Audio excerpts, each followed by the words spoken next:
Story title: My fiancé blew off my birthday, saying, "My ex needs me today."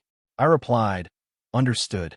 Original post: I 34 male, am trying to process a pretty messed up birthday. Had plans, big plans. Catered dinner, band, friends. Even got Sarah, my fiancée, a great gift, a Volvo XC60. She's been talking about needing a better car. Woke up this morning, trying to make it special. Breakfast in bed, the whole deal. Then her phone rings. Her face just changed. "Sarah, hey." "Jordan? What's wrong?" "Today's kind of bad timing." Okay, I'll be there soon." "Me? Everything okay?" "Sarah, it's Jordan. Some stuff is going down. I need to head over there." "Me, today? My birthday? The party we've been planning." "Sarah, I know, but I gotta go. It's important." "Me, understood." That understood wasn't agreement. It was a decision. If I'm a backup option on my birthday, especially for an ex, that's a problem. First thing, I called the caterer. They had a cancellation fee. Ouch, but better than the whole bill. Then, I called the dealership. Told them I needed to put the car on hold. Some things came up. They were cool, said they'd hold it for a few days. Then, on a whim, I started looking at flights and booked a solo trip to Paris for a few days. Always wanted to go. Sarah's been texting, blowing up my phone. "Where are you? Why did the caterer call? What's happening?" Haven't replied yet. She's at Jordan's, dealing with his stuff, while my party is a no-go. She'll get answers soon. This is a lot. Update 1. Things are getting messy, eh? The entitlement is something else. Sarah got back late last night, around 11 p.m. I was half-packed for Paris, still processing everything. She walks in, looking tired. "Sarah, ugh, what a day."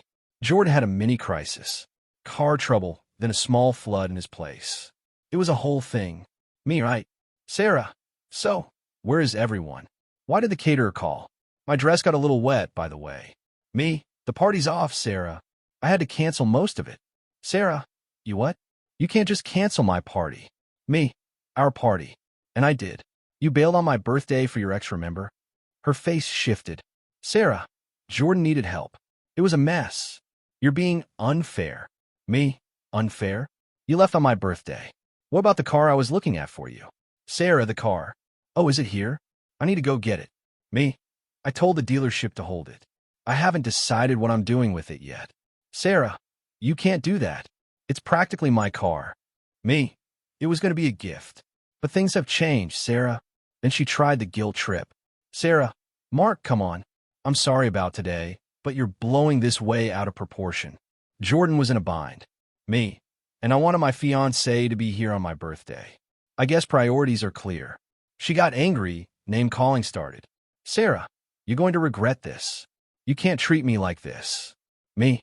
I'm treating you how you treated me. You made your choice." Then Chloe, 31F, her friend, showed up. Sarah had called her, upset. Chloe jumped in, backing Sarah, of course. "Chloe, Mark, seriously?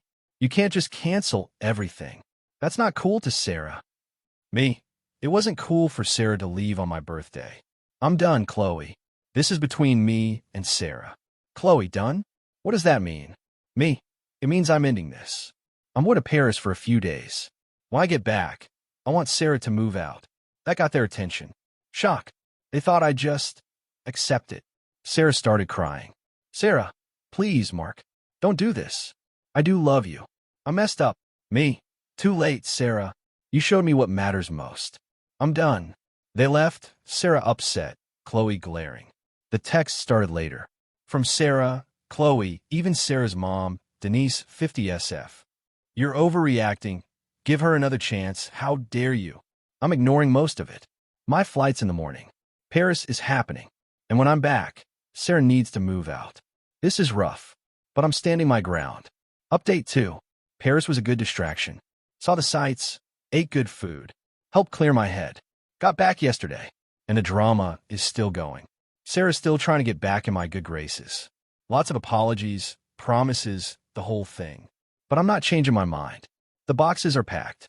They're by the door. Yesterday was supposed to be the move-out day. Sarah didn't come. Instead, Denise and Chloe showed up. Predictable. Denise started with the guilt trip fast. "Denise, Mark, how could you do this? She's so upset. You're ruining her life. Me? She made her choices, Denise. I'm dealing with the consequences. Chloe jumped in, all self-righteous. Chloe, you're being so unfair. She slipped up. You should forgive her. Me? A slip-up is spilling coffee, Chloe. Not leaving on my birthday. I'm choosing to move on. They try to push past me, get into the apartment, but I blocked them. Me? The boxes are here. Take them and go. That's all. They argued, but eventually they took the boxes. Denise kept saying I'll regret this. Then the not-so-subtle stuff started. The character assassination. Suddenly, I'm getting texts from some people, mostly Sarah's friends. Dude, what's your deal? And you're being too harsh on Sarah. She's playing the victim, of course. Leaving out the whole Jordan thing, I'm sure. I explained my side to a few, the ones I thought would listen. Some got it. Some are team Sarah. Whatever. Then came the low blow. Yesterday, I got a heads up from my HR.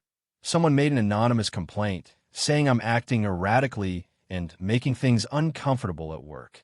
My boss knows it's BS. We talked. I gave him the short version, ex-fiancée, messy breakup, and he's not taking it seriously. But still, they're trying to mess with my job. They're crossing a line. And then Jordan texted. Her ex didn't even open it. Blocked him. Not dealing with that. Honestly, all this is just confirming my decision. They're not making me feel bad. They're making me feel right. The revenge isn't some big plan. It's just letting them face the results of what they did. My apartment? Secure. Sarah's stuff? Gone. Contact? Limited. Any more attempts at this, and I'm looking at legal options. I'm done being nice. They want to play dirty? Fine. But they won't win. Final update. It's been a few months since the birthday thing. Things have calmed down, mostly because I stopped engaging. The smear campaign faded out. Lost some friends who sided with Sarah. Their loss. My real friend stuck by me. Sarah tried to escalate, kind of. I got a letter from some lawyer, asking for money for emotional damage and stuff. It was a joke. My lawyer sent back a polite but firm letter, explaining why she has no case and that we'll consider harassment charges if it keeps up. That shut them down fast. Heard through friends what happened next. Sarah crashed with Chloe for a bit, but it didn't last. Sarah expected Chloe to pay for everything, and Chloe got tired of it fast. Jordan? He left, like everyone expected. Once the emergency was over, he was done. She tried to get money from her parents, but they can't support her forever. Last I heard, Sarah moved back home, complaining about how unfair everything is. No self-awareness. No apology. Just entitlement. The best part? It's quiet now. No more drama. No more Sarah. My apartment is mine again. I even redecorated a bit. The revenge wasn't some grand scheme. It was just letting their actions have consequences. She wanted space. She got it. She chose her ex. She dealt with that. She took my support for granted. She lost it when she broke my trust, selling the car she thought was hers while she was off with another guy. Yeah, that felt good. That empty parking spot was perfect. It was rough emotionally, but I handled it, protected myself, and didn't let them walk all over me. She thought she could play games. She was wrong. She faced the consequences, and her entitlement couldn't save her. That's enough for me. Moving on.